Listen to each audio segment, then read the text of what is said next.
Hey everybody, welcome to Equilibrium Constant. This is lesson number 2. And so it's just an introduction to the equilibrium constant. So as with rates, we had constants, we have an equilibrium constant. You'll like this one because there are no units, which is a little bit different than the one you were dealing with the rates where the units are continually changing. In any case, chemists used thermodynamics and rates of reactions to study chemical reactions. And in 1864, two Norwegian chemists came up with the law of chemical equilibrium, which was built upon the work of other chemists before them.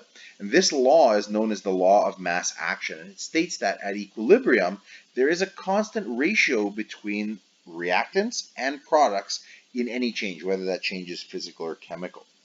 I have two graphs here to represent that. You'll notice in the first graph, time is on the x-axis, concentrations of reactants and products are on the y-axis. You'll notice that in both graphs, lots of reactants to begin with, no products to begin with. And then I hit the play button, I actually get the reaction to start moving forward. You'll notice that the concentration of the reaction starts to decrease, concentration of the product starts to increase, and then you'll notice that at some point on this dotted purple line here on both graphs here, you'll notice that they flatline. And they flatline when the concentrations start remaining constant or when we reach that equilibrium. Now, when we look at the K values, the value of the equilibrium constant, you can have values that are greater than 1 or you can have values that are less than 1. If you have values that are greater than 1, and for reasons that I'll show you down below, it means that you are more product favored. In other words, the products have higher concentrations than the reactants.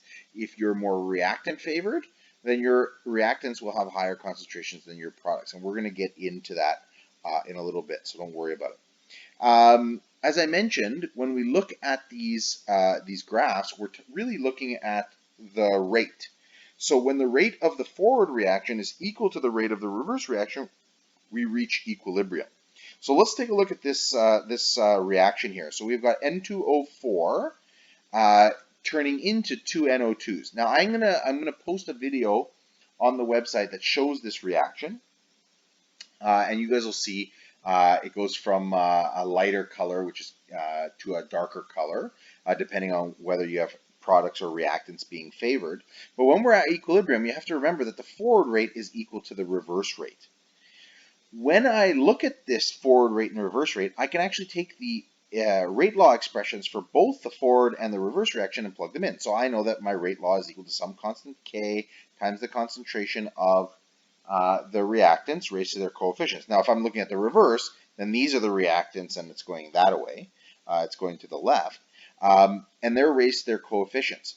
But this K value, you'll notice that there's an F under here or an R under here. It's talking about the K, the constant for the forward reaction, or K constant for the reverse reaction in terms of its rates. I can take these equations and I can rearrange them to produce this equation down here, where I have Kf over Kr is equal to NO2 squared over N2O4. Well, Kf and Kr are both constants, so if I take a constant divided by another constant, I produce a new constant that we're going to call Keq, which is our equilibrium constant. Now, as we move forward in the lessons, you'll notice that the subscripts down here, the EQ, change. So for example, sometimes you'll see Kc, or you'll see Ksp, or Kp, or Ka, or Kb. All that subscript tells us is what specifically we're looking at. So for example, Keq is the big generic umbrella. Everything's an equilibrium constant. But if we start talking about Kc, we're talking about equilibrium constants dealing with concentrations. If we're talking about Kp, we're talking about equilibrium constants dealing with pressures. If we're talking about Ka, we're talking about equilibrium constants dealing with acids. So we're going to get into that a little bit later in the unit. But in any case, let's take a look at another example. This is a generic example. Let's suppose that we have chemicals P and Q and they react to form chemicals R and S in the proportions A, B, C, and D respectively. So I have this equation here. P plus Q goes to R plus S, and their coefficients are A, B, C, and D respectively. Well, if I wanted to create a mass action expression or an equilibrium expression for it, I can take my Keq, which is equal to the concentration of my products, R and S, raised to their coefficients C and D, over the concentration of my reactants, raised to their coefficients A and B, which is the exact same thing as you had up above right here, where we had products raised to their coefficients over reactants raised to their coefficients. Now, of course, we didn't write the coefficient for N2O4 because it's a 1 and we don't have to write an exponent of 1 there, but it is that nonetheless. So let's take a look at this other example here. It says the equilibrium expression depends on the stoichiometry of the reaction, as I just mentioned. The stoichiometry of the reaction deals with the coefficients that are present in the balanced chemical reaction.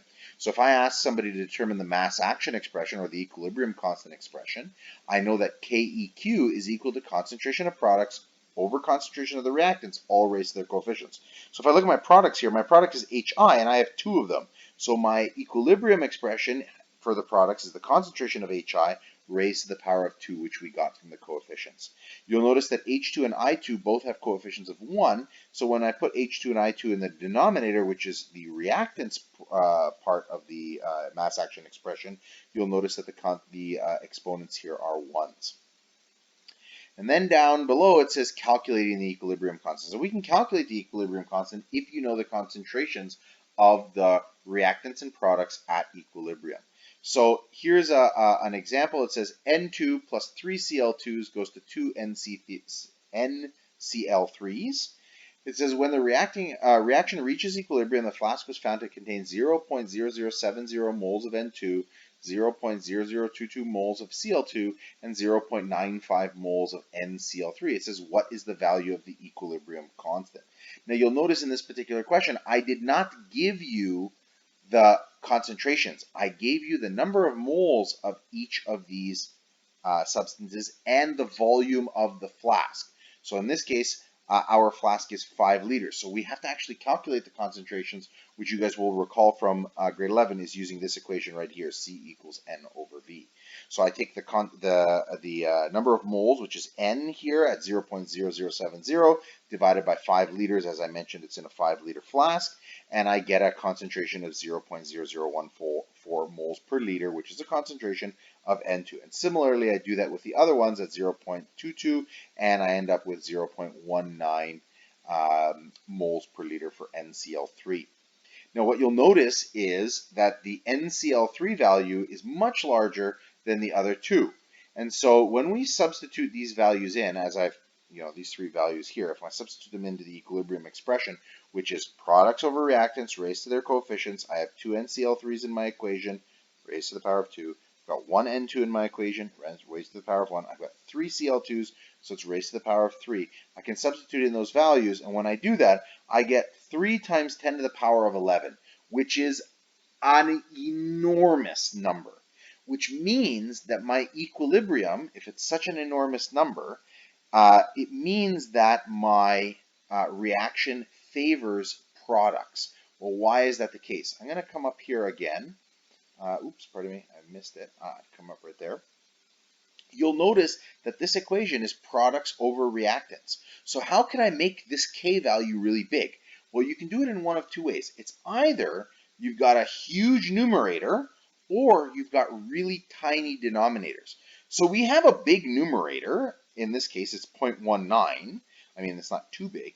But our denominators are really, really, really small, and we're cubing a really small number. And so my denominator in this equation is really, really, really tiny. So if I take a number and I divide it by a really small number, I get a very big number. And so as a result, I know that I have lots and lots of product and not very much reactant at equilibrium.